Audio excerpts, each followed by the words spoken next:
อัปเดตสภาพอากาศประจำวันจันทร์วันที่16กุมภาพันธ์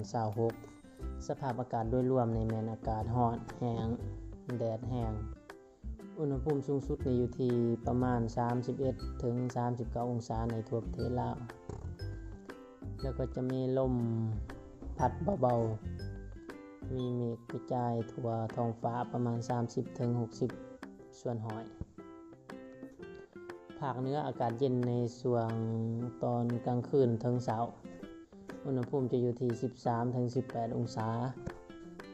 ภาคกลางและภาคใต้นี้อากาศอบอุ่นถึงร้อน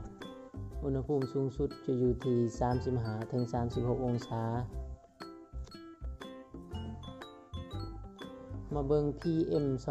2.5 แม่นอยู่ในระดับปานกลาง